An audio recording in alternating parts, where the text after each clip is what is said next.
हरतालिका तीज व्रत महिलाएं अपने सुहाग की रक्षा के लिए और कुंवारी कन्याएं अपने मनपसंद वर प्राप्ति के लिए रखती हैं। इस दिन हरतालिका तीज व्रत की कथा अवश्य सुननी चाहिए। मान्यता है कि हरतालिका तीज व्रत की कथा सुनने से भगवान शिव अति प्रसन्न होते हैं। तो चलिए सुनते हैं हरतालिका तीज व्रत की कथा। एक बार भगवान शिव ने माता पार्वती को उनके पूर्व जन्म का स्मरण कराने के उद्देश्य से इस व्रत के महात्म्य की कथा कही थी।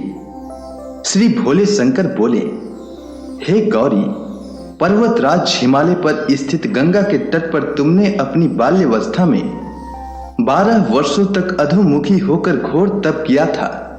इतनी अवधि तुमने अन्न न खाकर पेड़ों के सूखे पत्ते चबाकर व्यतीत किए। माघ की विकराल शीतलता में तुमने निरंतर जल में प्रवेश करके तप किया। वैशाख की जला देने वाली गर्मी में तुमने पंचाग्नि से शरीर को तपाया। श्रावण की मूसलाधार वर्षा में खुले आसमान के नीचे बिना अन्न जल ग्रहण किए समय व्यतीत किया। तुम्हारे पिता तुम्हारी कष्ट साध्य तपस्या को देखकर बड़े दुखी होते थे। उन्हें बड़ा क्लेश होता था। तब एक दिन तुम्हारी तपस्या तथा पिता के क्लेश को देखकर नारद जी तुम्हारे घर पधारे। तुम्हारे पिता ने हृदय से अतिथि सत्कार करके उनके आने का कारण पूछा। तब नारद जी ने कहा, गिरिराज, मैं भगवान विष्णु के भेजने पर यहां उपस्थित हुआ हूं। आपकी कन्या ने बड़ा कठोर तप किया है। इससे प्रसन्न होकर वे आपकी सुपुत्री से विवाह करना चाहते हैं। इस संदर्भ में आपकी राय जानना चाहता हूं। नारद जी की बात सुनकर गिरिराज गदगद हो उठे। उनके तो जैसे सारे क्लेश ही दूर हो गए।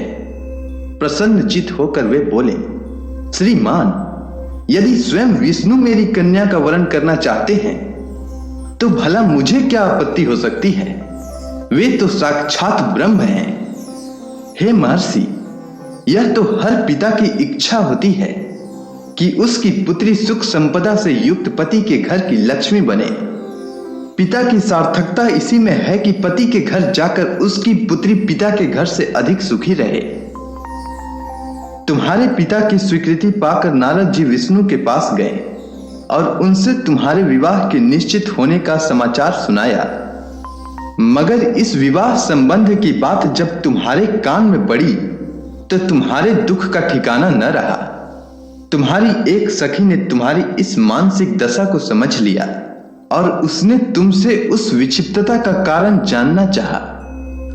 तब तुमने बताया, मैंने सच्चे हृदय से भगवान शिव शंकर का वरण किया है, किंतु मेरे पिता ने मेरा विवाह विष्णु जी से निश्चित कर दिया है। मैं विचित्र धर्म संकट में हूं। अब क्या करूं?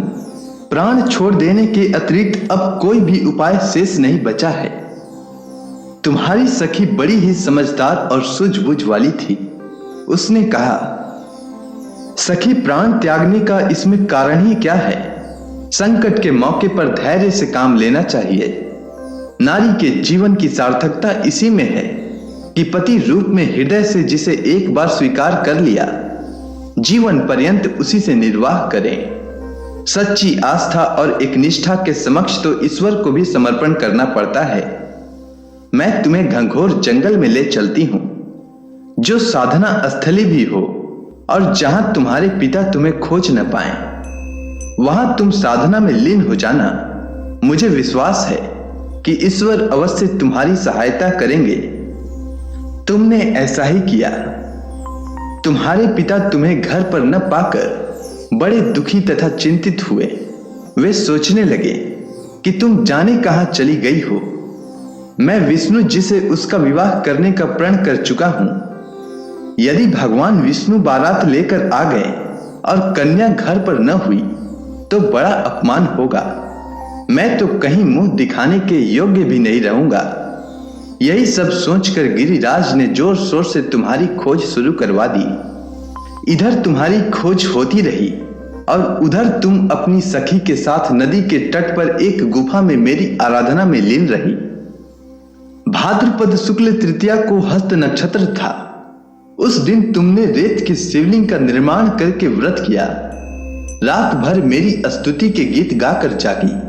तुम्हारी इस कष्ट साध्य तपस्या के प्रभाव से मेरा आसन डोलने लगा, मेरी समाधि टूट गई।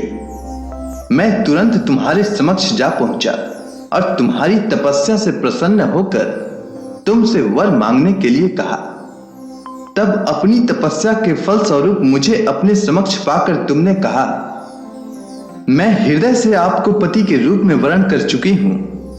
यदि आप सचमुच मेरी तपस्या से प्रसन्न होकर आप यहां पधारे हैं तो मुझे अपनी अर्धांगिनी के रूप में स्वीकार कर लीजिए।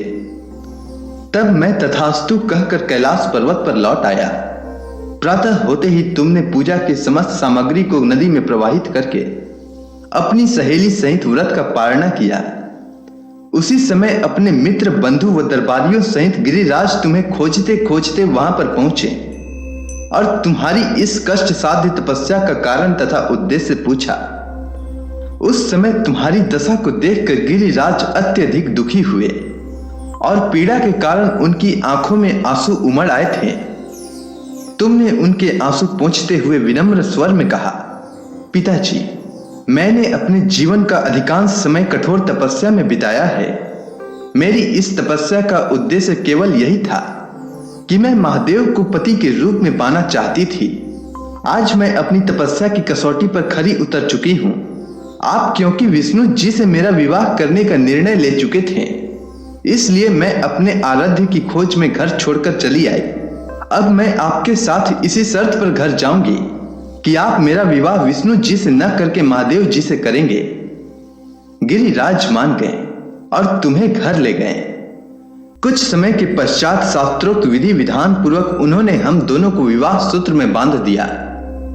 हे पार्वती, भाद्रपद की शुक्ल तृतीया को तुमने मेरी आराधना करके जो व्रत किया था, उसी के फल स्वरूप मेरा तुमसे विवाह हो सका। इसका महत्व यह है कि मैं इस व्रत को करने वाली महिलाओं को मनवांछित फल देता हूं। इसलिए सौभाग्य की इच्छा करने वाली प्रत्येक युवती को यह व्रत पूरी एक निष्ठा और आस्था के साथ करनी चाहिए।